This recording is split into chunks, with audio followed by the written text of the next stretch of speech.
అందరికీ నమస్కారం. నా పేరు పల్లె మురళి. మీరు ఇప్పుడు చూస్తున్నటువంటి స్కూల్ మియాపూర్ జెడ్పిహెచ్ఎస్ స్కూల్. ఈ స్కూల్లో నేను కూడా ఇదే స్కూల్లో చదువుకోవడం అనేది జరిగింది.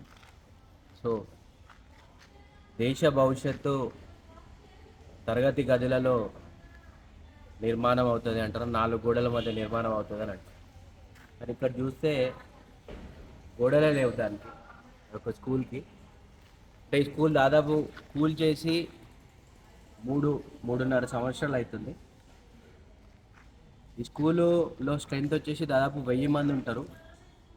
అంటే లెక్క ప్రకారం ఒక 22-23 క్లాస్ రూమ్స్ ఉండాలి, కానీ ఇక్కడ కేవలం 13 క్లాస్ రూమ్సే ఉన్నాయి. సో అందులో కూడా 70-80 మంది విద్యార్థులను పెట్టి నడిపిస్తూ ఉన్నారు.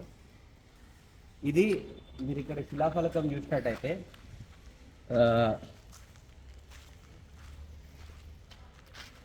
ఈ శిలాఫలకం చూసినట్టయితే 1,51,00,000 రూపాయలు ఈ బిల్డింగ్ నిర్మాణం చేయడానికి శిలాఫలకం అనేది వేయడం జరిగింది 2023లో. సో ఇప్పటికి కూడా ఆ పని పూర్తి అవ్వలేదు. ఈ ఈ పని పూర్తి అవ్వకపోవడం వల్ల ఆ పైన ఒక షెడ్ వేసి అంటే అలాంటి షెడ్లు ఇప్పుడు డైరీ ఫామ్ బర్రెలకు వేస్తున్నారు. అలాంటి షెడ్లు వేసి పిల్లలకు చదువు చెప్పడం అనేది జరుగుతుంది. ఈ మియాపూర్ కార్పొరేటర్ కానీ, అరకపూడి గాంధీ ఎమ్మెల్యే గారు కానీ దాదాపు 4 సంవత్సరాల నుంచి ఈ యొక్క పని ఎందుకు అవ్వట్లేదు అనేది ప్రజలకు సమాధానం చెప్పాల్సిన అవసరం ఉంది. కార్పొరేటర్ ఇంకొక 5 రోజులైతే ఆయన గెలిచి కూడా 5 సంవత్సరాలు పూర్తవుతుంది. కనీసం ఈ యొక్క స్కూల్ కూడా ఎందుకు నిర్మాణం చేయట్లేదు అనేది రేపు పొద్దున ప్రజలకు చెప్పాల్సినటువంటి అవసరం ఉంది. నేను కార్పొరేటర్ గారికి సజెషన్ చేసేది ఏంటంటే, నిన్న జరిగిన కార్పొరేటర్ కౌన్సిల్ సమావేశం, సర్వసభ్య సమావేశంలో కార్పొరేటర్ కోసం ప్రత్యేకంగా 3 కోట్ల నిధులు ఇవ్వడం జరిగింది. అది ఆయన చాయిస్గా దేనికన్నా ఖర్చు పెట్టచ్చు ప్రజా అవసరాల కోసం.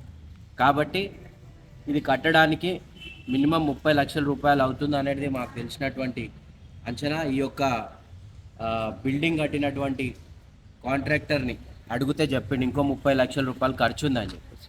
సో అందుకనే నేను కార్పొరేటర్ గారికి, ఉప్పలపాటి శ్రీకాంత్ గారికి విజ్ఞప్తి చేసేది ఏంటంటే, పిల్లలు చాలా ఇబ్బంది పడుతూ ఉన్నారు.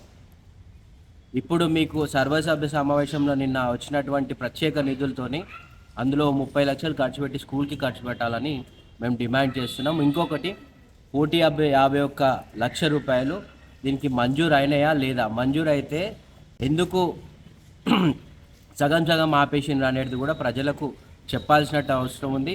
మంజూరు అయితే రిమైనింగ్ డబ్బుల్ని ఎక్కడ డైవర్ట్ చేసారు అనేది కూడా ప్రజలకు చెప్పాల్సినటువంటి అవసరం ఉంది.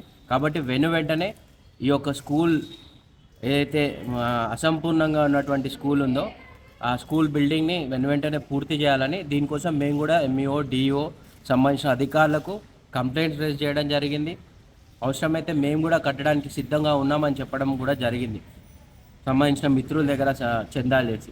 సో మళ్ళీ ఒకసారి కార్పొరేటర్ గారికి సూచన ఏంటంటే, ఇప్పుడు మీకు వచ్చినటువంటి ప్రత్యేకమైన 3 కోట్ల ఫండ్లో నుంచి ఒక 30 లక్షలు ఈ స్కూల్కి ఖర్చు పెట్టాలని మేము మియాపూర్ వాసులుగా డిమాండ్ చేస్తా ఉన్నాం. సో మియాపూర్ ఈ సేవ, ఇది స్కూల్కి సంబంధించినటువంటి ప్లేస్లో ఈ సేవని అప్పుడున్న పరిస్థితులలో పీజేఆర్ పీరియడ్లో ఇక్కడ ఓపెన్ చేయడం అనేది జరిగింది. ఇప్పుడు ఏంటంటే ఇక్కడ స్కూల్ స్ట్రెంత్ పెరిగింది, గ్రౌండ్ చిన్నగా అయిపోయింది, పిల్లలకు చాలా అవసరం ఉంది. ఈ సేవ బిల్డింగ్ని కూడా ఖాళీ చేయించాలని చెప్పేసి డిమాండ్ గత 10 ఏళ్ళుగా ఉన్నది. కార్పొరేటర్, ఎమ్మెల్యే ఎవరు పట్టించుకోలేరు. ఇప్పుడు కూడా దాన్ని ఖాళీ చేయించాలని మేము డిమాండ్ చేస్తూ ఉన్నాం. అట్లనే మియాపూర్ వార్డ్ ఆఫీస్ ఏదైతే ఉందో, వార్డ్ ఆఫీస్ ఏం పనిలో లేదు. పక్కనే ఉన్నటువంటి జిహెచ్ఎంసి మార్కెట్ భవన్ అని ఒకటి కట్టిరు, అది కూడా పనిలో లేదు. ఈ సేవను అక్కడ షిఫ్ట్ చేస్తే బాగుంటుంది అనేది కూడా మేము సూచన చేస్తూ ఉన్నాం.